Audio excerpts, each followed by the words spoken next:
तो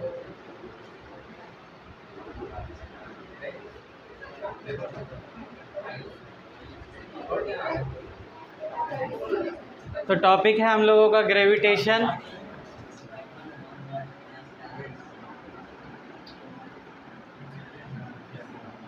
टॉपिक है ग्रेविटेशन। कल भी इसके बारे में बताए थे, छोटा सा पॉइंट।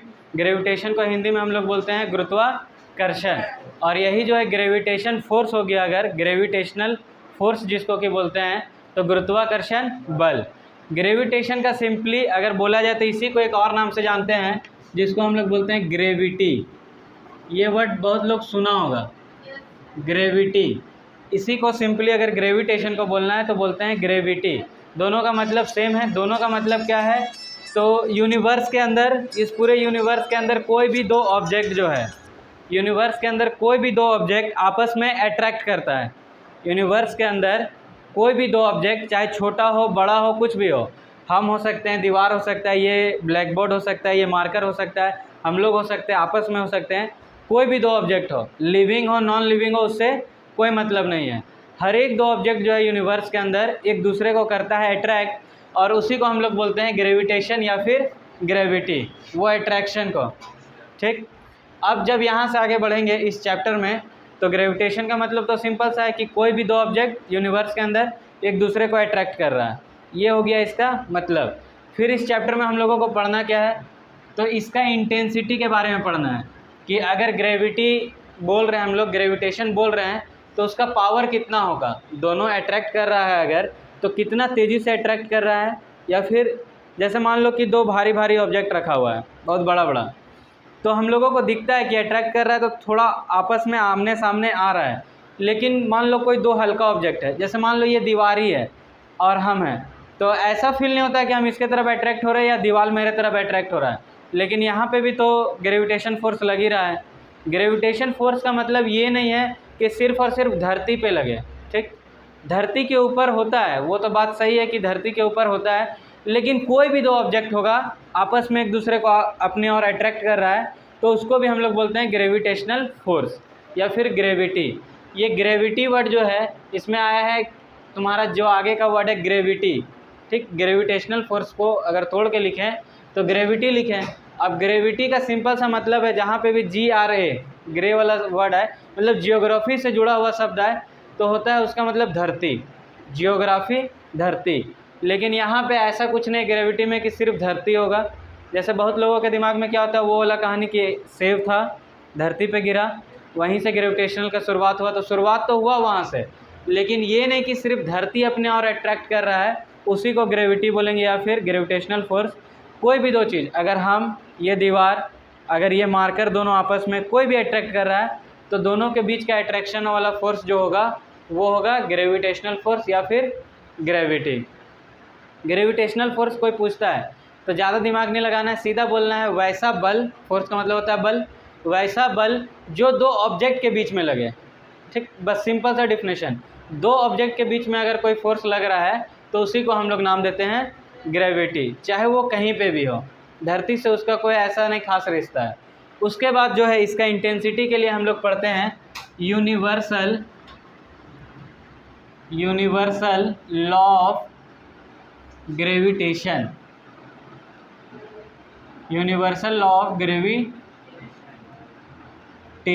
अब यूनिवर्सल लॉ ऑफ ग्रेविटेशन जो है, जैसे हम लोग पीछे पढ़े थे लॉज ऑफ मोशन आया था, उसके पहले पढ़े थे इक्वेशन ऑफ मोशन आया था, उसी तरह इस चैप्टर में हम लोगों को ज़्यादा फोकस करना है यूनिवर्सल लॉज ऑफ ग्रेविटेशन। यहाँ पे भी एक लॉ है जिसको बोल रहे हैं लॉ ऑफ ग्रेविटेशन।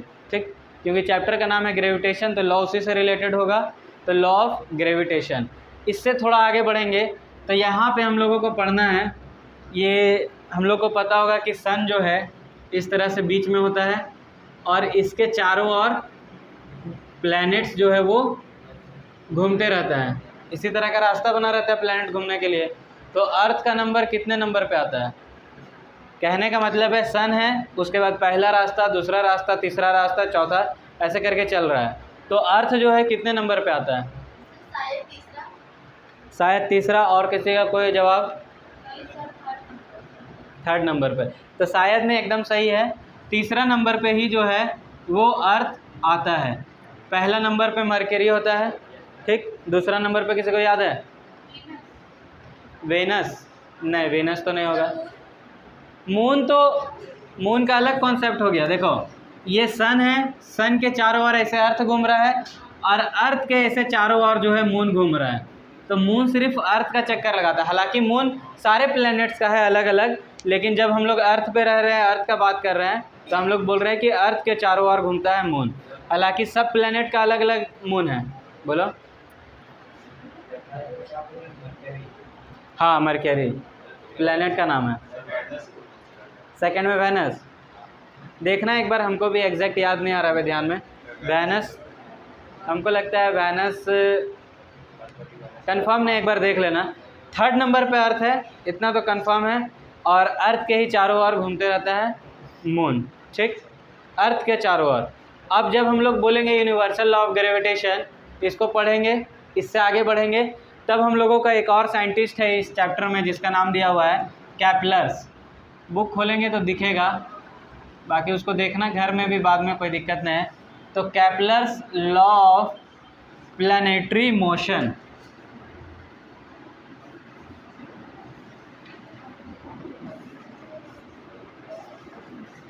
तो अगला जो इसमें हम लोगों को टॉपिक जानना है वो है Kepler's law of planetary motion. मतलब कैपलर जो है एक साइंटिस्ट का नाम है, वो बताया कि ये जो अर्थ घूम रहा है सन के चारों ओर, उसको घूमने के पीछे कुछ कुछ फंक्शंस है, या फिर बोलो कि कोई नियम के साथ घूमता है। तो वही नियम के बारे में हम लोग पढ़ेंगे Kepler's law of planetary motion में, ठीक। इसमें 3 तरह का लॉ होता है, first law of कैपलर, second law of कैपलर, third law of कैपलर। या फिर इसी को रिवर्स करके बोल सकते हैं, Kepler's first law, कैपलर second law, कैपलर third law.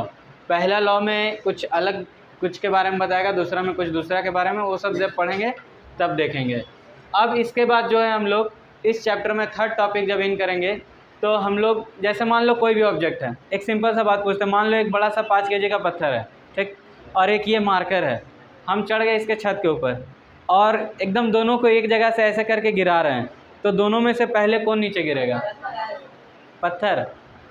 ये मतलब कि हम लोग ऐसे तो पहले सोचते क्या है कि बड़ा है पत्थर, भारी है, मास ज़्यादा है, तो वो पहले गिर जाएगा। लेकिन ऐसा कुछ नहीं होता है।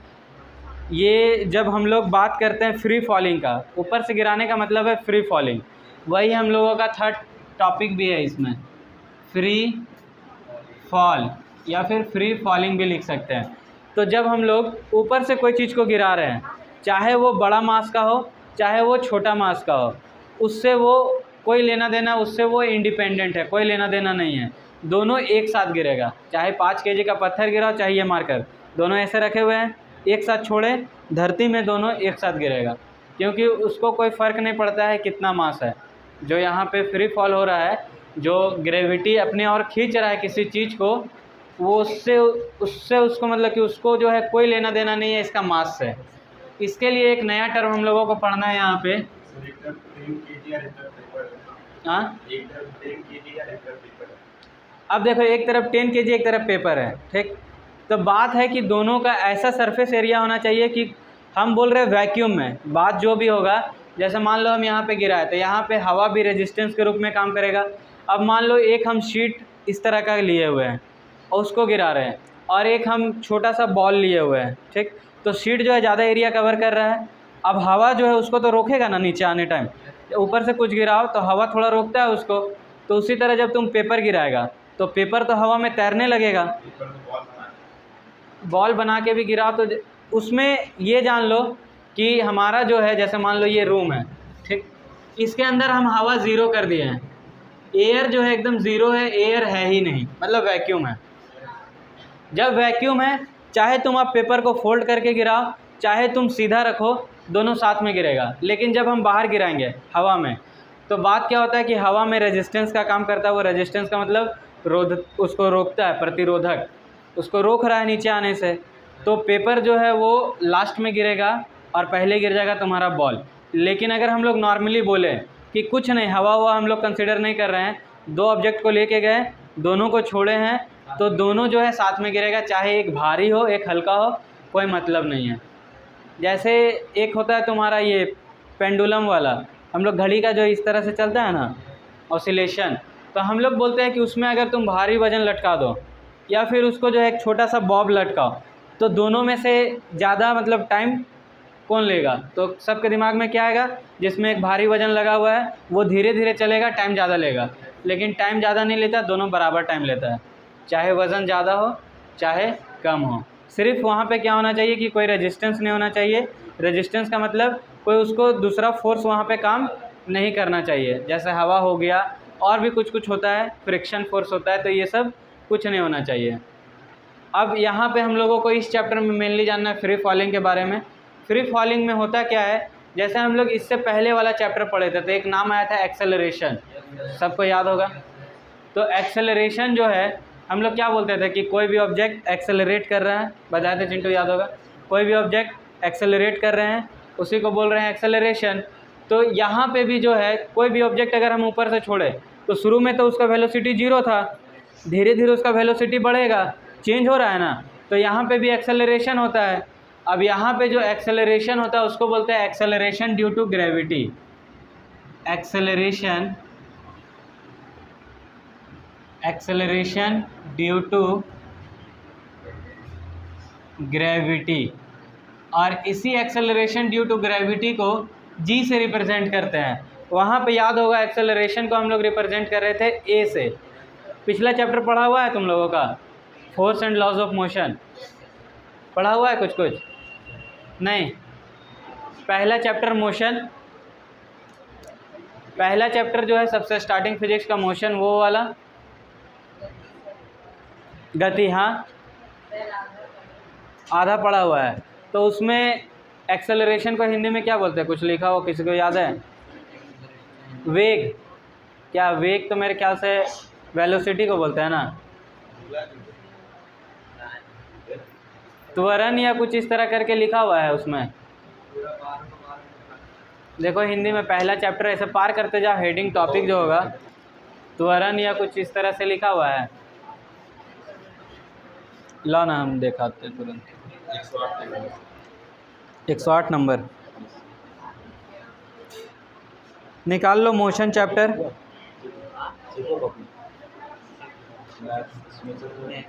और पेज नंबर निकाल लो। हाँ, पेज नंबर 113,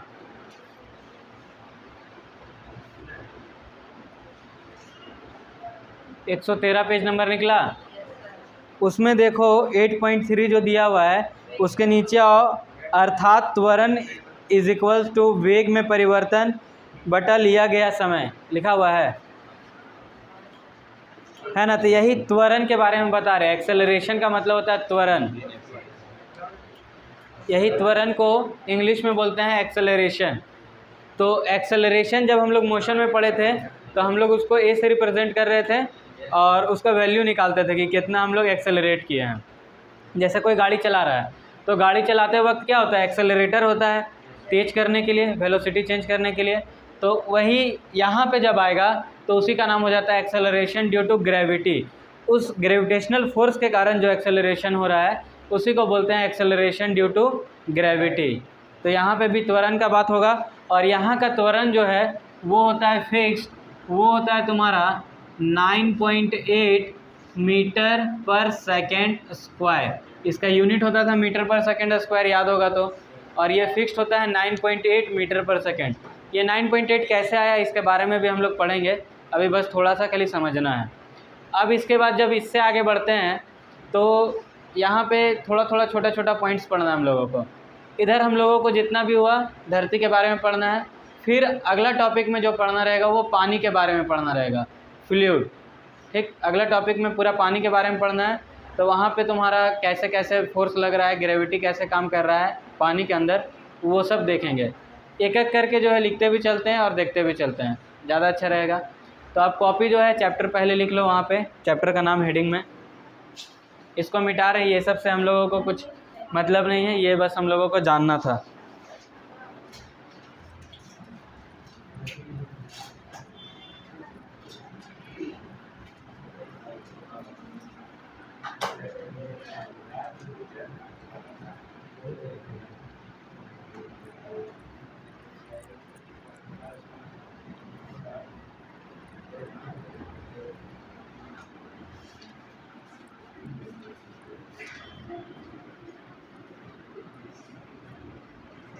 हिंदी वाला थोड़ा थोड़ा मिलाया करो घर जाके, तब याद रहेगा कुछ कुछ। ये वाला नहीं लिखना है, चैप्टर का नाम तो लिखो। ये टॉपिक्स हम बताए थे ना कि कौन कौन। पहला स्टार्ट करेंगे यहाँ ग्रेविटी का डिफिनेशन से। ये तो टॉपिक बताए थे कि ये टॉपिक इस चैप्टर में पढ़ना है।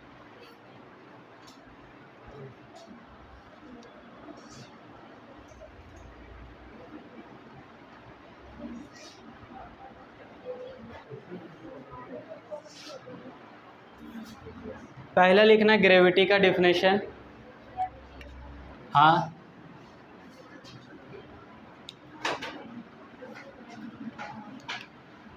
In universe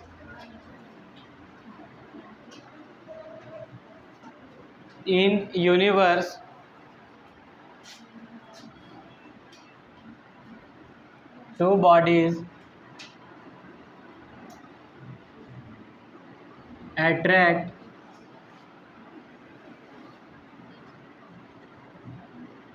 to each other in universe. Two bodies attract to each other called as gravity या फिर ग्रेविटेशन। ग्रेविटी या फिर इसी को बोलते हैं ग्रेविटेशन। मतलब दो ऑब्जेक्ट दुनिया का कोई भी हो, वो एक दूसरे को अट्रैक्ट करता है, इसी को हम लोग बोलते हैं ग्रेविटी और ग्रेविटेशन। ठीक, कोई भी हो, कोई दिक्कत नहीं। ये नहीं कि सिर्फ और सिर्फ मतलब क्या बोलते हैं, धरती हो और कोई दूसरा ऑब्जेक्ट, कोई भी दो ऑब्जेक्ट होगा आपस में अट्रैक्ट कर रहा है, उसी को हम लोग बोलते हैं ग्रेविटेशन या फिर ग्रेविटी। इसके बाद जो है हम लोगों को इसमें जानना है, अगर कोई अट्रैक्ट कर रहा है तो कितना फोर्स से अट्रैक्ट कर रहा है, तो उसी को बोलते हैं यूनिवर्सल लॉ ऑफ ग्रेविटेशन। अगला हेडिंग देना universal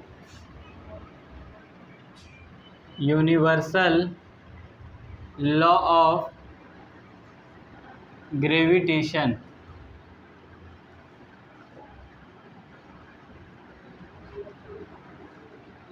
universal law of gravitation, ये second topic.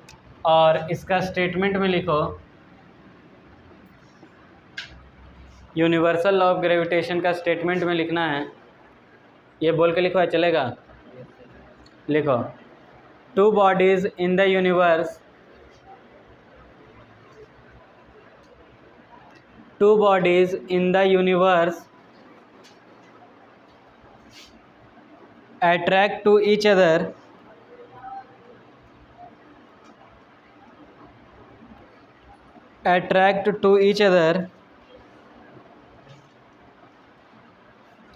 by a force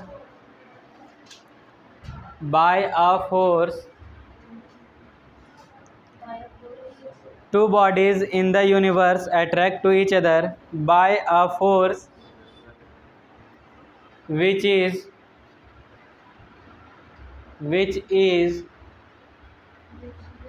directly proportional to DIRECTLY directly proportional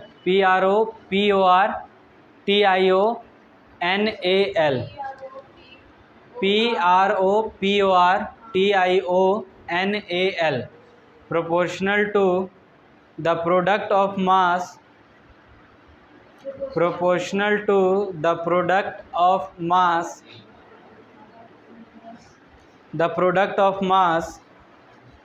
and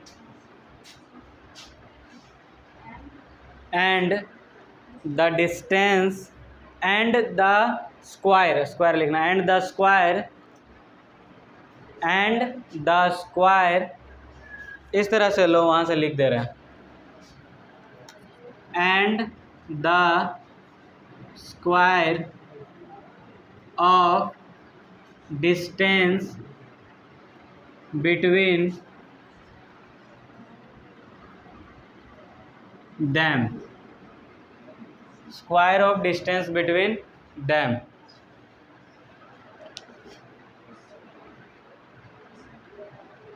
square of distance between them, अगर दो बुक खोल के रखा है हिंदी इंग्लिश, तो सेम चैप्टर खोल के रखो कि हमको उसका हिंदी भी तुरंत दिख जाएगा, तो बता भी देंगे।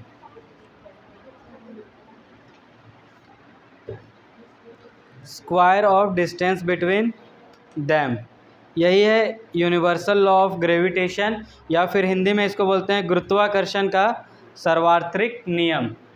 देखो बुक में लिखा होगा, हिंदी वाला बुक में, गुरुत्वाकर्षण का सार्वत्रिक नियम या फिर यूनिवर्सल लॉ ऑफ ग्रेविटेशन, ये इसका स्टेटमेंट हुआ जो लिखे हैं। अब हम लिखे क्या है वो थोड़ा सा समझते हैं। यहाँ पे वो लिखने का तरीका है, स्टेटमेंट पूछेगा वो लिख देंगे, उसका मतलब क्या है। सो हम बोले यूनिवर्स के अंदर कोई भी दो ऑब्जेक्ट हो, तो सपोज़ कि एक ऑब्जेक्ट ये है, दूसरा ऑब्जेक्ट ये है, ये दो ऑब्जेक्ट है। इन दोनों ऑब्जेक्ट का मास को हम मान लिए, इसका मास को माने m1, इसका मास को माने m2, और ये एक दूसरे से जो है वो r मीटर के दूरी पे रखा हुआ है। ठीक, ये rm का मतलब कंफ्यूज मत करना, m हटा दो, बस याद रखो कि r के दूरी पे रखा हुआ है। ठीक, दोनों के बीच का दूरी है r, इसका मास है m1, इसका मास है m2।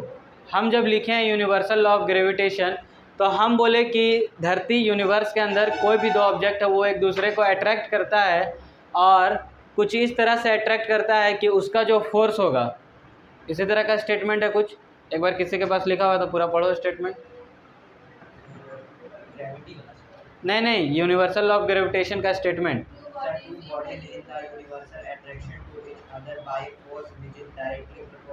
हाँ ठीक है, इतना दूर। बाय अ फोर्स, एक बल से, और वो बल का हम नाम क्या बोले कि जो फोर्स लग रहा है वो डायरेक्टली प्रोपोर्शनल, याद होगा ये साइन डायरेक्टली का होता है। ठीक, डायरेक्टली प्रोपोर्शनल है प्रोडक्ट ऑफ देयर मासेस। तो ये m1 मास है, ये m2 मास है, इन दोनों को गुना कर दो तो प्रोडक्ट हो गया m1 इंटू m2, ये बोले पहला नंबर पे।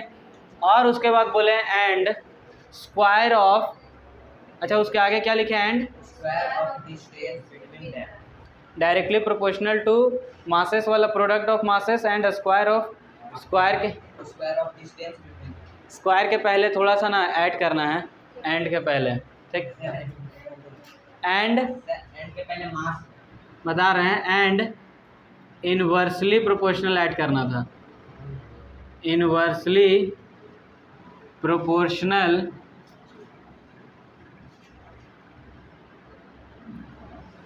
Of the square of distance between them. ये वाला लाइन बोलते बोलते फ्लो में छूट गया, अगर जगह होगा तो एरो दे के उसको एडजस्ट कर लो। हाँ, एंड और दा के बीच में। अभी जब इक्वेशन बनाए तो ध्यान में आया, लिखने टाइम ध्यान में नहीं रहा। And inversely proportional of the square of distance between them, add हो गया होगा। अगर जगह नहीं होगा तो एरो दे के नीचे लिया और नीचे लिख दो, कोई दिक्कत नहीं कि वहीं पे लिखना है। इन्वर्सली इम्पॉर्टेंट है इसलिए इसको ऐड कर रहे हैं, नहीं इम्पॉर्टेंट रहता तो इसको ऐड भी नहीं करता।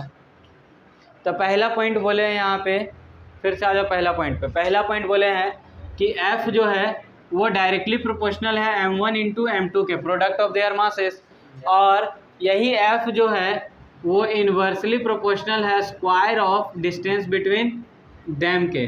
ये इसका दूसरा हो गया। दो पॉइंट यहाँ पे लिखे हैं, पूरा डिफिनेशन अगर देखेंगे स्टेटमेंट तो अब जो ये स्टेटमेंट हम लोग लिखे हैं इसको कंबाइन करते हैं, क्योंकि दोनों में तो F ही है, तो इन दोनों को जब कंबाइन करेंगे 1 और 2 को, 1 एंड 2 को जब हम लोग करते हैं कंबाइन। अच्छा इसको मिटा के लिखते हैं, फिर तुम लोगों को लिखना होगा, फिर दिक्कत होगा। शुरू से मतलब कई बार लिखेंगे, इसको पता चलना चाहिए ना कि कहाँ से लिखना है। ये दो लाइन है ऊपर का, दोनों का एट्रैक्शन फोर्स होगा, फोर्स होगा, डायरेक्शनल प्रोपोर्शन होगा, दोनों ऑब्जेक्ट का मास को प्रोडक्ट। देखो हम बता रहे हैं दोबारा से, दोनों के बीच में जो फोर्स लग रहा है ना, फोर्स ऑफ अट्रैक्शन, वो तुम्हारा डायरेक्टली प्रोपोर्शनल होता है प्रोडक्ट ऑफ देयर मासेस। इस पर क्वेश्चन बनाएंगे तब बेहतर समझ में आएगा। जैसे मान लो एक ऑब्जेक्ट ये है, एक ऑब्जेक्ट ये है, दोनों का कुछ ना कुछ वजन होगा ना, तो इन दोनों का वजन को जैसे हम मल्टीप्लाई करते हैं, या फिर इन दोनों के वजन के डायरेक्टली प्रोपोर्शनल होता है फोर्स। जितना भारी रहेगा वजन उतना ज़्यादा उन दोनों के बीच में फोर्स लगेगा, जितना हल्का रहेगा उतना कम लगेगा। और दूसरा बोले हैं कि F जो है वो इन्वर्सली प्रोपोर्शनल है इसके रेडियस ऑफ, या फिर बोलो कि डिस्टेंस स्क्वायर ऑफ डिस्टेंस का। तो जैसे मान लो कोई दो ऑब्जेक्ट बहुत सामने रखा हुआ है, बहुत सामने है, तो उसमें जो फोर्स ऑफ अट्रैक्शन है ज़्यादा होगा। अगर उसी ऑब्जेक्ट को दूर कर दो तो वो कम हो जाएगा, क्योंकि दूरी बढ़ा दिए, ये बढ़ गया है तो ये घट जाएगा, इन्वर्सली होता है ना, ये बढ़ा तो ये घटेगा, ये घटा तो ये बढ़ेगा। तो अगर दो ऑब्जेक्ट ऐसे हम लोग कॉमनली भी देखते हैं, अगर चुंबक का ही बात करो, दो चुंबक है, अगर दोनों को सामने रखें तो दोनों में अट्रैक्शन या रिपल्सन जो भी होना होगा, लेकिन थोड़ा दूर रख दो तो वो कुछ पता नहीं चलता है। तो वही चीज़ यहाँ पे भी है कि अगर दो ऑब्जेक्ट का दूरी जो है हम बढ़ा देते हैं तो फोर्स घट जाएगा, अगर दूरी को जो है हम घटा दिए तो फोर्स बढ़ जाएगा। यही चीज़ यहाँ पे है। तो जब ये इक्वेशन लिखे उसके बाद हम लोग 1 और 2 पे कंबाइनिंग करेंगे, कंबाइनिंग 1 और 2, तो क्या होगा कि F जो है वो डायरेक्टली प्रोपोर्शनल है m1 इंटू m2 के बाय आर स्क्वायर, यही मिलेगा यहाँ से। इन दोनों के डायरेक्टली है, इसके इन्वर्सली है। पहले बहुत डायरेक्टली इन्वर्सली के बारे में बताए हैं, तो इसमें कन्फ्यूज़न मत करना। अब ये डायरेक्टली को हटाने के लिए हम लोग एक कांस्टेंट लगाते थे, याद होगा अगर पीछे पढ़ा होगा तो फोर्स वाला चैप्टर में।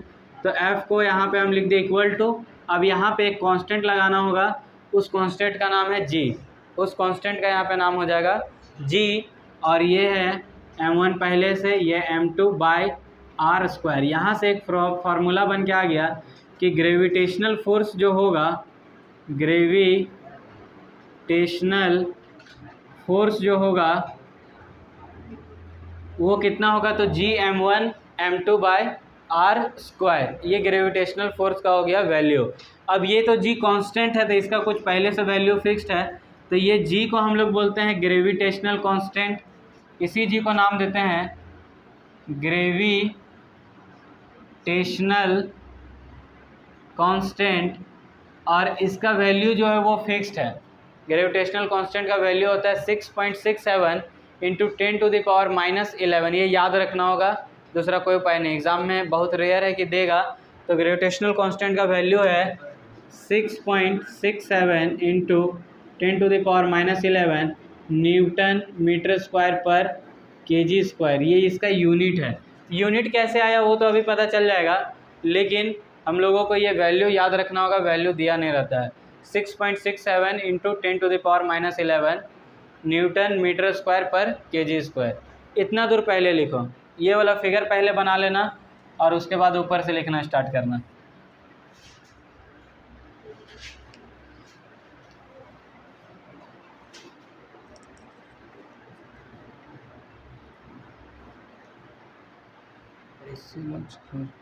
हाँ नहीं दिख रहा है।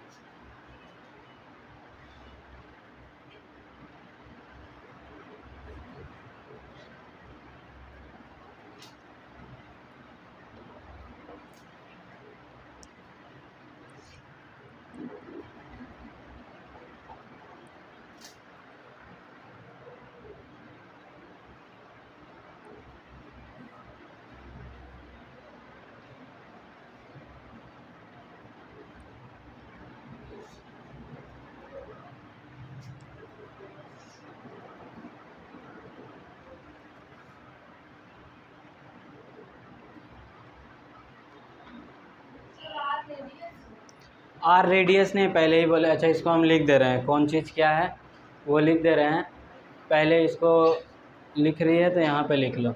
ये m1 का मतलब है मास ऑफ फर्स्ट ऑब्जेक्ट या फिर वन ऑब्जेक्ट, r का मतलब है डिस्टेंस बिटवीन ऑब्जेक्ट,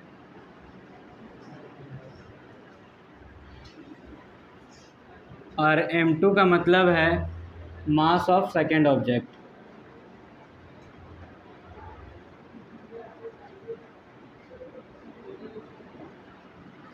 ये है तुम्हारा मतलब, ये लिख लो तीनों बात।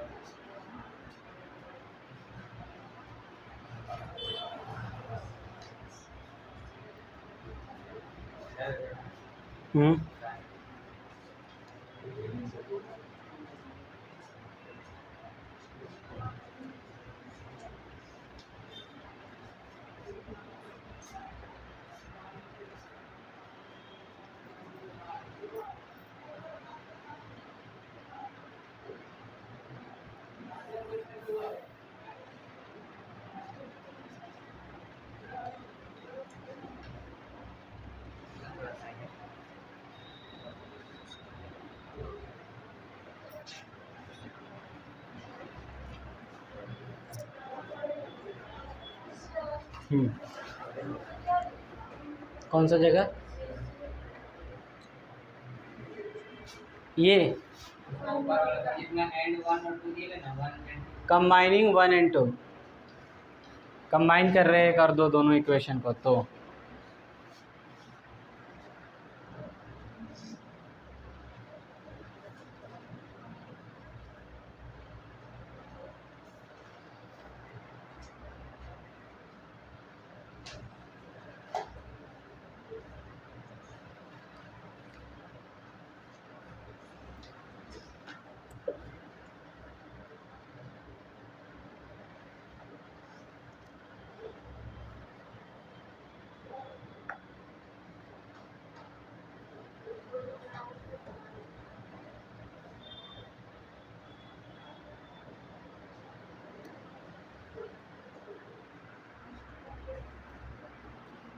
हो जाएगा तो बोलना ये हो गया, मिटा दें।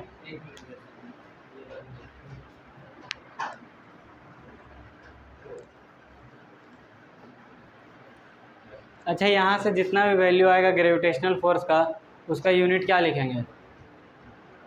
अगर ग्रेविटेशन फोर्स का मान लो वैल्यू हम निकाले आया 10⁹ या 2 × 10⁸ आया, ठीक है, तो उसका यूनिट में क्या लिखेंगे?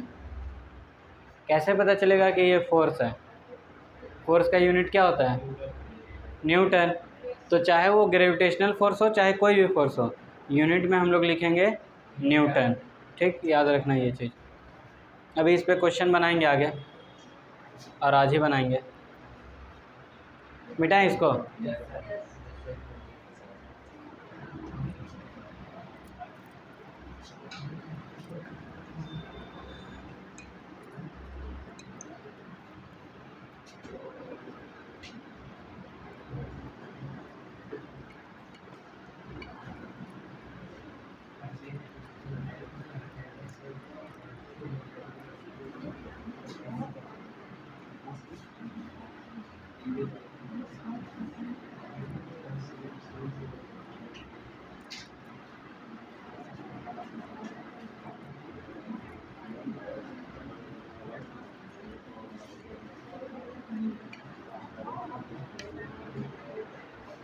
अब मतलब इससे पहले जो अभी हम लोग पढ़े उसमें क्या पढ़े? एक फार्मूला ग्रेविटेशन फोर्स का क्या था? F = G(m1m2/r²). ये याद होना चाहिए, ये काम का है, ये हमेशा पूछेगा आगे ये का। अब इसमें से जो G है उसका वैल्यू कितना था? 6.67 × 10⁻⁻11 न्यूटन मीटर स्क्वायर पर kg²। ये इसका यूनिट, मतलब कि बोल दो ये इसका फिक्स्ड वैल्यू है, कांस्टेंट है, याद होना चाहिए, याद रहेगा तभी आगे क्वेश्चन बना पाएंगे। अब जो है यहाँ पे हम लोग इस जी का यूनिट क्या लिखे हैं? न्यूटन मीटर स्क्वायर पर kg²। तो ये यूनिट इसका आया कैसे, उसको निकालते हैं। तो यहाँ पे लिखेंगे unit of gravitational constant, unit of gravitational constant. और ग्रेविटेशनल कांस्टेंट कौन सा है? तो जी। तो इस फार्मूला में जो है Fg(m1m2/r²), इसमें से जी को एक तरफ रखो, बाकी सबको दूसरे तरफ ले आओ। तो यहाँ पे ये जो है मल्टीप्लाई में, ये डिवाइड में है नीचे वाला, तो ये इधर आएगा तो मल्टीप्लाई में हो जाएगा। तो ये हो गया F(r²) = G(m1m2). ये दोनों इधर मल्टीप्लाई में है, इधर आएगा तो डिवाइड में होगा। तो ये हो जाएगा G = F(r²/m1 × m2). इतना दूर में किसी को दिक्कत? एक बार फिर से हम रिपीट कर दे रहे हैं। हमको यहाँ पे चाहिए यूनिट इस G का, तो इसका यूनिट चाहिए तो इसको एक तरफ रखेंगे, बाकी सबको दूसरे तरफ लाएंगे। यहाँ पे ये जो है डिवाइड में है, इधर आएगा तो मल्टीप्लाई में हो गया, इधर ये मल्टीप्लाई में है, यहाँ नीचे आएगा तो डिवाइड में हो जाएगा। ठीक, अब यहाँ पे F का मतलब फोर्स है, R का मतलब है डिस्टेंस, M का मतलब है मास ऑफ फर्स्ट ऑब्जेक्ट, और M2 का मतलब है मास ऑफ सेकंड ऑब्जेक्ट। ये हम लोग पहले लिखे हैं। तो F मतलब फोर्स, और फोर्स का यूनिट क्या होता है? F मतलब फोर्स, और फोर्स का यूनिट न्यूटन। यहाँ पे है आर का मतलब डिस्टेंस, और डिस्टेंस का यूनिट अभी आप बोले किसी का भी यूनिट हाँ, मीटर। डिस्टेंस का यूनिट मीटर। जब हम लोग बोलते थे कि 20 मीटर चल रहे, 50 मीटर चल रहे पहला चैप्टर में, तो डिस्टेंस ही ना बताते थे 20 मीटर 50 मीटर से। तो यहाँ मीटर, और यहाँ पे आर का स्क्वायर है, मतलब डिस्टेंस का स्क्वायर, मतलब मीटर का स्क्वायर। तो यहाँ पे हो गया मीटर का स्क्वायर। और ये है m1 मास का यूनिट केजी। तो यहाँ पे पहला मास के लिए केजी, यहाँ पे दूसरा मास के लिए केजी। तो यहाँ से क्या हो गया, न्यूटन मीटर स्क्वायर पर केजी इंटू केजी, केजी का स्क्वायर हो जाएगा। तो यहाँ पे केजी स्क्वायर, यही यूनिट जो है हमारा ग्रेविटेशनल कांस्टेंट का होता है, जो कि हम बार बार यूज़ कर रहे हैं। तो ये कहीं और नहीं, इस तरह से हम लोग निकाल सकते हैं कभी अगर भूल गए तो। लेकिन ये वैल्यू याद रखना होगा, वैल्यू के लिए एक ऑप्शन नहीं है। तो इसके आगे लिखो यूनिट ऑफ ग्रेविटेशन कांस्टेंट, इस तरह से।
जब बीच में आ गए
हो गया सर।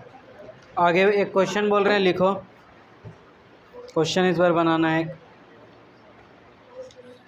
बोले the mass of the earth is, question है the mass of the earth is. अगर हिंदी में बनाना है तो हिंदी में देखो 10.1, एग्जाम्पल 10.1 वही है, हिंदी वाला भी पढ़ लो। The mass of the earth is 6 × 10⁻24 kg, 6 × 10⁻24 kg, मतलब कुछ इस तरीके से 6 × 10⁻24 kg, ये बोलना चाह रहा है, 6 × 10⁻24 kg। And that of the moon is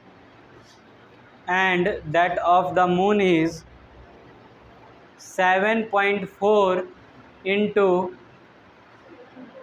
4 into 10⁻22 kg, 7.4 into 10⁻22 kg, full stop. If the distance between them is,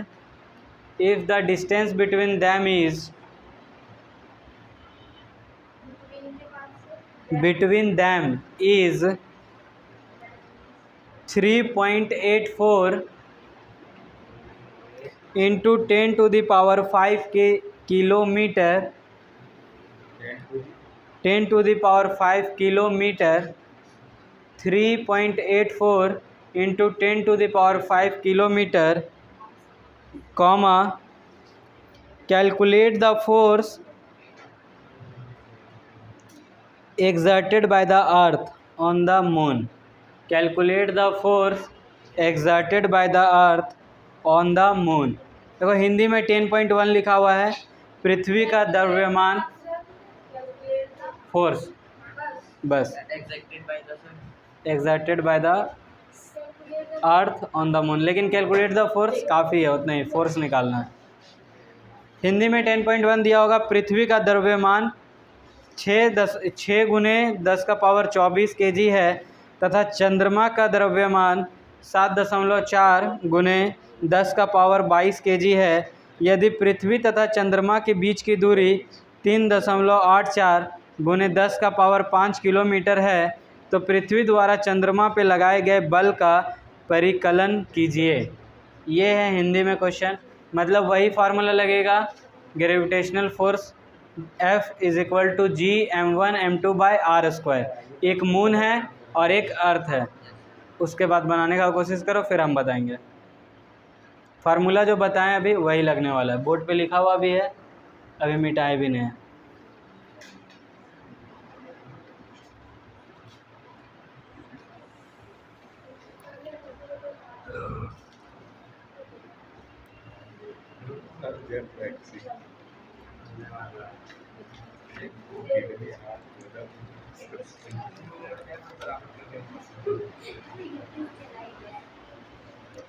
moon और अर्थ के बीच का जो डिस्टेंस है वो इतना है। हाँ,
सर वो वाला ना, फोर्स इक्वल टू GM। वही कोशिश करो, सबका कॉपी में देखेंगे कितना ट्राई किया है कौन कौन।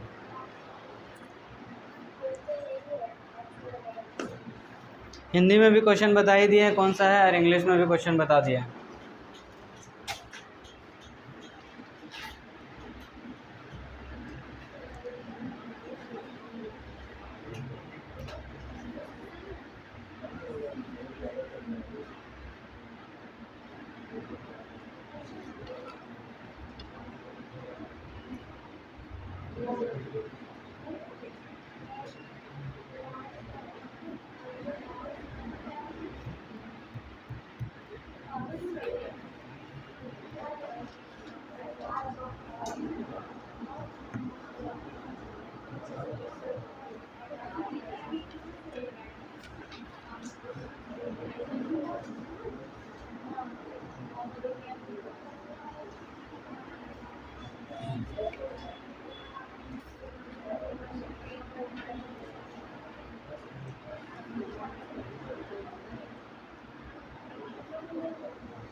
बना, किसी का वैल्यू आया?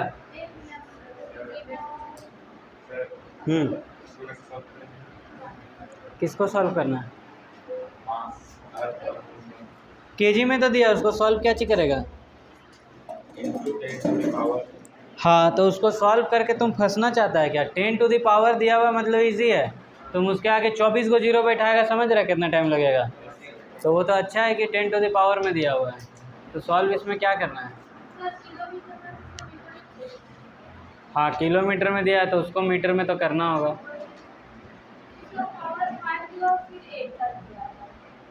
बुक देखने से नहीं समझ में आएगा, तुमको जो आता है अपने हिसाब से बना, बना तो ठीक है, नहीं बना तो हम बोर्ड पे बनाएंगे। बुक वाला देखेगी तो वो कन्फ्यूज़न होगा, बुक वाला देख के मत करो, अगर अपने से लग रहा है बना सकते हैं तो बनाओ, नहीं तो फिर हम बताते हैं। क्या? अच्छा, जाना है, टाइम हो गया। तो चलो ये क्वेश्चन हम बना दे रहे हैं, घर में इसी तरह का क्वेश्चन से हम ट्राई कर रहे हैं एक बार। बोला है सबसे पहले तो इसमें निकालना क्या है, ग्रेविटेशनल फोर्स। दोनों ऑब्जेक्ट के बीच में बोल रहा है कितना फोर्स एग्जर्ट होगा बताइए। तो दो ऑब्जेक्ट के बीच में कौन सा फोर्स लगता है? ग्रेविटेशन। तो ग्रेविटेशनल फोर्स हम लोगों को यहाँ पे निकालना है, जो कि F है। अब ये F निकालने के लिए गिवन क्या क्या वो देख लो। तो गिवन दिया है मास ऑफ अर्थ, ठीक, मास ऑफ अर्थ, इसको हम लिख दिए मास ऑफ अर्थ इस तरह से। कितना है? 6 into 10 to the power 24 kg। Mass of moon दिया है, और मास ऑफ मून को हम इस तरह से लिख दिए, कितना दिया है? 22 kg। 22 होगा, गलत लिखा है तुम। उसके बाद जो है तुम्हारा डिस्टेंस बिटवीन देम दिया है, ठीक, डिस्टेंस बिटवीन देम मतलब इन दोनों के बीच का दूरी कितना दिया है? डिस्टेंस कितना है? 3.84। मास of moon, mass of earth, mass of moon, ये शॉर्ट में लिख रहे हैं, आगे फार्मूला में लिखना होगा ना। 3.84 into 10 to the power 5 kilometre दिया है, लेकिन हम लोग क्या पढ़े, SI यूनिट में क्या होता है? मीटर। तो इसको किलोमीटर को मीटर में चेंज करना होगा। 1 किलोमीटर में कितना मीटर? 1000 मीटर, सबको पता है। तो यहाँ लिख दो 3.84 into 10 to the power 5 into 1000, तो ये मीटर में चेंज हो गया। अब ये देखो 1000 का मतलब क्या? 10 का पावर 3। और हम लोग पढ़े होंगे कभी, अगर मैथ्स में याद होगा, A का पावर M, A का पावर N, तो A का पावर M प्लस N हो जाता है, इस तरह से पढ़े होंगे। तो यहाँ पे 5 और यहाँ पे 3, कितना हो जाएगा? 8, वहीं से आया 8। 3.84 इंटू 10 का पावर 8 मीटर। अब तो कुछ करना ही नहीं, आप फार्मूला पे लगा देना है। फार्मूला क्या है? F is equal to G M1 M2 by R square. R का मतलब ये डिस्टेंस है, M1 का मतलब यहाँ मास ऑफ अर्थ, M2 का मतलब मास ऑफ मून। ठीक है, क्लियर है? अब ये जो F होगा वो हो जाएगा तुम्हारा G का value 6.67 into 10 to the power -11 into mass of earth कितना दिया है? तो 6 into 10 to the power 24। Mass of moon कितना दिया है? 7.4 इंटू 10 का पावर 22। और रेडियस कितना है इसका? मतलब रेडियस करे, इसका दूरी कितना है दोनों के बीच का? तो दूरी है 3.84 नहीं बोलते हैं, 84 बोलते हैं, अलग अलग, ठीक। अब यहाँ पे जो है सॉल्व करना है, अब कुछ नहीं, सॉल्व का काम है। तो पहले तो 10 वाला साइड कर लो, 10 वाला को एक साथ सॉल्व कर लेंगे, अब बाकी नंबर पे एक साथ। तो F इज इक्वल टू जो है 6.67 इंटू 6 इंटू 7.4 इंटू 10 का पावर -11, 10 का पावर 24, 10 का पावर 22, ये दोनों प्लस में पहले जोड़ लो। 24 और 22 46, 4 और 2 6 और 2 और 2 4, 46। तो 46 है और ये तो माइनस में है, अगर कहीं पे लिखा रहे ए का पावर m और ए का पावर -n तो ये तो माइनस ना हो जाएगा। तो यहाँ पे माइनस होगा तो 46 में से 11 माइनस कर दो तो कितना होगा 35।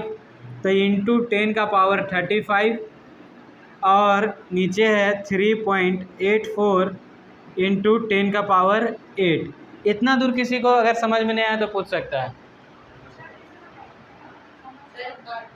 नहीं आया, देखो फिर से बता रहे। फार्मूला क्लियर है। इसके बाद यहाँ पे सबका वैल्यू रख दिए, जी के बदले 6.67 into 10 to the power -11। Mass of earth में लिख दिए 6 इंटू 10 टू द पावर 24 दिया हुआ था। मास ऑफ मून में लिख दिए 7.4 इंटू 10 टू द पावर 22 दिया हुआ था। और नीचे यहाँ पे डिस्टेंस का है तो डिस्टेंस में लिख दिए 3.84 इंटू 10 टू द पावर 8। और एक चीज़ यहाँ पे मिस्टेक हुआ है, डिस्टेंस का है स्क्वायर, तो इसका स्क्वायर करना भूल ही गए थे, इसका स्क्वायर। और स्क्वायर का मतलब क्या होता है, 2 बार इसी चीज़ को लिख दो। हाँ बोलो। अच्छा तुम्हारा लेट हो रहा है, जाओ। ये इसका हो गया डिस्टेंस का स्क्वायर, स्क्वायर का मतलब 2 बार। अब इतना दूर में दिक्कत है कि तो फिर बोल दो पीछे में, वो खाली वैल्यू हम लिखे हैं, जो जो यहाँ फार्मूला में है उसी का वैल्यू डाले हैं। अगर किसी को कोई दिक्कत है तो पूछ लो। तुम बताओ, क्लियर नहीं हुआ? 6.67 है ना, वो आया इसका वैल्यू। ये जो जी लिखे हैं ना, इसका वैल्यू है, ये याद रखना होगा। और दूसरा कोई दिक्कत? कौन सा ऊपर से? क्या वहाँ पे नहीं समझ में आया, बताएगी तब तो।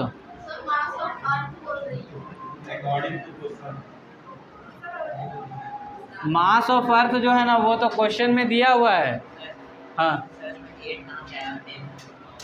रुक जाओ, ये दिया हुआ है क्वेश्चन में, ये दिया हुआ है क्वेश्चन में, ये भी दिया हुआ है, ये तीनों वैल्यू देख रहा है ना। तो जहाँ जहाँ जो लिखे उसका वैल्यू लिख दो। और क्या किए हैं हम यहाँ पे? मास ऑफ अर्थ के बदले देखो ये मास ऑफ अर्थ है, ये लिखे। ये मास ऑफ मून है तो इसके बदले ये लिखे हैं। ये यहाँ पे डिस्टेंस का है तो डिस्टेंस के बदले ये लिखे हैं। और ये तो कांस्टेंट है तो उसका वैल्यू तो रहेगा ही। तो क्या इसमें नहीं समझ में आया? हमको ये नहीं समझ में आ रहा है। हाँ फिर से अरेंज कर दे रहे, ठीक। F is equal to 6.67 into 10 to the power -11 लिखे थे। उसके बाद लिखे हैं 6 इंटू 10 टू द पावर 24। उसके बाद लिखे हैं 7.4 इंटू 10 टू द पावर 22। ठीक, इतना ही लिखे हैं। और इसको डिवाइड किए हैं 3.84 इंटू 10 टू द पावर 8 का स्क्वायर, क्योंकि R स्क्वायर है तो 8 का स्क्वायर। ठीक, अरेंज में हम कहाँ ज़्यादा कुछ किए, हम बोले कि यहाँ पावर 24 है, यहाँ पे पावर है 22, तो ये बेस तो सेम ही ना है, 10 और 10। तो वो वाला फार्मूला लगाएंगे एक्सपोनेंट एंड पावर वाला, तो दोनों को ऐड करना होगा। तो 24 और 22 24 और 22 35 46। ठीक, और यहाँ पे है -11, तो 46 में -11 करेंगे तो 35। तो हम वही तो लिखे हैं यहाँ पे, 10 का पावर 35 यहाँ लिख दिए हैं। अब बाकी सबको एक साथ लिखे हैं 6.67 इंटू 6 इंटू 7.4, यही तो लिखे हैं। नीचे लिख दिए क्या, तो नीचे का मतलब क्या है, इसका पावर 2 बार, तो 3.84 इंटू 10 का पावर 8, और 2 बार है तो इसको 2 बार लिख दिए। यही ना किए हैं अभी तक में। तो इतना दूर में अभी अब कोई दिक्कत? अब तो समझाना मुश्किल हमको लग रहा है। कौन वाला लाइन नहीं समझ में आ रहा है? ये इसमें तो अभी ज़्यादा कुछ किए कहाँ हैं, ये और ये जोड़े। ठीक, तो 24 और 22 हो गया 46। अब 46 में से ये वाला क्योंकि माइनस में था तो घटा दिए, तो 46 में से -11 किए तो 35, और वही लिखे। बाकी तीनों तो पहले जैसा था वैसे ही उतार दिए हैं, और कुछ नहीं किए हैं। अब कॉपी में लिख के एक बार थोड़ा अच्छा से समझने की कोशिश करना, तब समझ में आएगा शायद। अब जो है यहाँ पे भी 10 का पावर 8 है और 10 का पावर 8 है, तो ये दोनों सेम है तो ऐड हो जाएगा 8 8 16 हो जाएगा। तो ये हो गया 6 7 गुने 6 गुने 7.4 इंटू 10 का पावर 35 बाय 3.84 इंटू 3.84 इंटू 10 का पावर 16। ऐसा कहीं पढ़ा है का पावर में अगर इस तरह से m रहे तो ऊपर जाके -m होता है? पढ़ा होगा तो बोलना, नहीं पढ़ा होगा, किसी को नहीं याद होगा तो बोलना। पढ़ा हुआ है? तो अगर ये पावर नीचे 16 है, ऊपर जाएगा तो माइनस में 16 हो जाएगा। तो ये जो 16 है प्लस में, ऊपर गया माइनस में 16, तो -35 में से अब 16 फिर घटाना होगा। 35 में से 16 घटाएंगे कितना बचेगा बताओ? 35 में से 16 घटाओ कितना बच रहा है? 29। किसी को कुछ लग रहा हो दूसरा तो बता सकता है। 29, तो यहाँ हो गया 10 का पावर 29, ठीक? 29 होगा? 29.6148 बताओ। 19 होगा, ठीक है। 19 हो गया। अब तो ये तुम्हारा जो है नंबर बचा है, ये नंबर को सॉल्व करना है, तो इसके लिए आप फिर से दिमाग लगाना होगा अपना। यहाँ पे ये नहीं बोलना कि अब ये तो समझ में नहीं आया, ये तो दिमाग अपने से लगाना होगा, कोई उपाय नहीं है। यहाँ पे मल्टीप्लाई और डिवाइड है, ये खुद से सोचना होगा। तो यहाँ से अगर हटाएं तो 2 के यहाँ 2 ज़ीरो लिखते, तो यहाँ से 2 ज़ीरो ऊपर लिखते, तो ये दोनों कैंसिल हो गया। यहाँ पे से हटाओ तो यहाँ पे 2 ज़ीरो ऊपर लिखेंगे और यहाँ से 1 ज़ीरो यहाँ लिखे। ये भी देखो, अगर किसी को दिक्कत है कि कैसे कैंसिल हो गया तो लिख दे रहे हैं। इसके बदले यहाँ 100 लिखते हैं और इसके बदले यहाँ 100 लिखते हैं। अब ये 100 और 100 था तो हम हटा दिए, ये 10 था और ये 1 ज़ीरो हम हटा दिए। जितना कट सकता है उतना काट लेंगे, छोटा करना है। तो अब यहाँ बचा है 10 और ये है 19, ठीक? तो ये हो गया तुम्हारा 20, 10, यहाँ पे 19 है और यहाँ पे 1 है, इसका मतलब तो एक ही हुआ 10 का पावर 1, तो 19 और 1 20। यहाँ पे बहुत ज़्यादा हम मिक्स कर दिए थे, यहाँ पे देख के ये मत सोचना कि नहीं समझ में आ रहा है। जो जो बोल रहे हैं उस पर ध्यान दो, लिखना बाद में, तो फिर बोलना कि समझ में आया कि नहीं तो बाद में लास्ट में देखेंगे कुछ नहीं समझ में आएगा। तो यहाँ पे हम बोले इसका 19 और इसका 1, तो ये 1 जोड़े तो हो गया 20। अब ये पॉइंट हट गया है सबसे, तो 667 है इंटू 6 है इंटू 74 है डिवाइडेड बाय 384 इंटू 384 और यहाँ पे है पावर 20 हो गया। अब जो है इसको कैलकुलेट करके बताओ कितना आएगा, मतलब ये मल्टीप्लाई करो और फिर उससे ये डिवाइड करना है। 296148 आया। क्या है मल्टीप्लाई? एग्जैक्ट है? एक बार सब करो इसको मल्टीप्लाई, ये तीनों को 667 इंटू 6 इंटू 74। अगर किसी को कॉपी में करने आता है तो करो, तो करो। सबको बोल रहे हैं तो दूसरा लोग मल्टीप्लाई नहीं आता किसी को, गुना तो करो ना। तो इसको 667 इंटू 6 इंटू 74 करो, यहीं से तो सीखना है करके। हाँ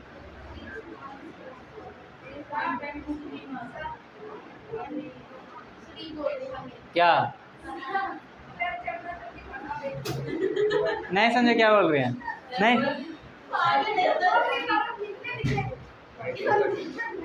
अरे पहले देख तो लो, समझ में नहीं आएगा तो लिख के कोई फ़ायदा नहीं है। पॉइंट हम हटा दिए हैं, पॉइंट है ही नहीं, तब तो ये सब ये लिखे हैं। सीधा नंबर को मल्टीप्लाई करना है। हाँ, ये तीनों को मल्टीप्लाई करेंगे, पॉइंट कहाँ आएगा? अच्छा, ये जो है ना, पॉइंट का मतलब क्या होता है कि इसको डिवाइड किए हुए हैं, तो ये पॉइंट हटाएं, मतलब यहाँ 100 से पॉइंट के बाद 2 था तो यहाँ 100 लिखें। फिर यहाँ से पॉइंट हटाए तो इसका मतलब 10 है क्योंकि 1 था। फिर यहाँ से पॉइंट हटाए तो इसके बाद 2 है तो यहाँ पे 100 लिखें, 1, और उसके बाद जितना डिजिट रहेगा उतना जीरो बैठाते जाते हैं। तो यहाँ पे 2 है तो फिर यहाँ पे 100 लिखें, 100 ऊपर भी था 100 नीचे भी था, काट दिए। यहाँ पे 10 है तो यहाँ 10 काट दिए, मतलब 1 ज़ीरो काट दिए, तो बच गया यहाँ पे 10 और यहाँ पे 19 था, तो 19 10 हम बोले 20 हो गया, 20 अलग लिख दिए। अब यहाँ पे पॉइंट नहीं बचा, अब इसको डिवाइड मल्टीप्लाई करना है।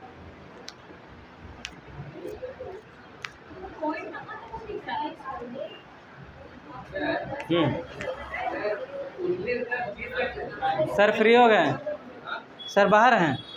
कोई नहीं। तो सर पढ़ाएंगे ना? और ज़्यादा टाइम नहीं हो गया। टाइम तो हो गया ज़्यादा, लेकिन सर को बोलो ना, सर कहाँ हैं? आप बोले 19 मतलब 19 प्लस 20 मतलब कैसे आ गया? 19 तो क्या किए?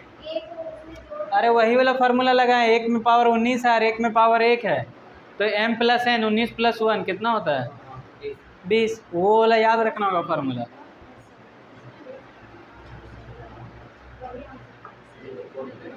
टाइम भी बहुत ज़्यादा निकल गया नहीं? सब बिना रही है।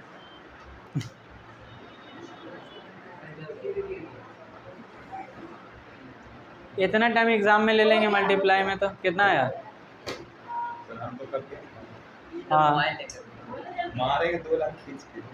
मोबाइल लिया 296148, उसको एक बार 384 से मल्टीप्लाई दो, फिर एक बार 384 से, या फिर दोनों को मल्टीप्लाई करके अगर डिवाइड करना है तो करना होगा, और वही जो आंसर आएगा वही हमारा फाइनल आंसर होने वाला है, इंटू 10⁻20 लिख के ये रहेगा साथ में। तो इतना कैलकुलेशन एग्ज़ाम में करना होगा।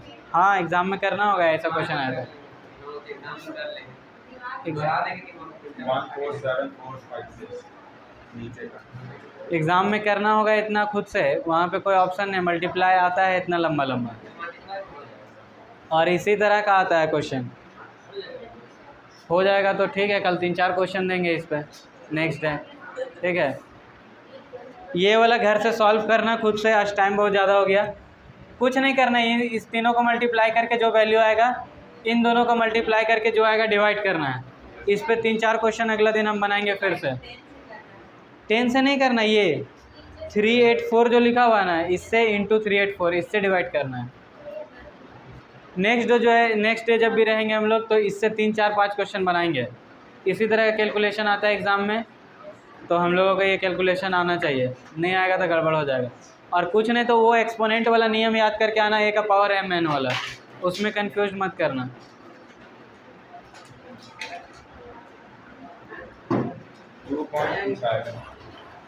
जो भी है, हाँ है, सर है बाहर। सर कहाँ गए?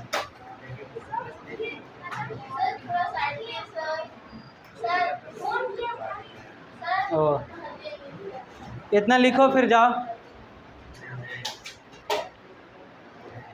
ऐसे 2 पॉइंट के आसपास आएगा। हाँ जी 2.01।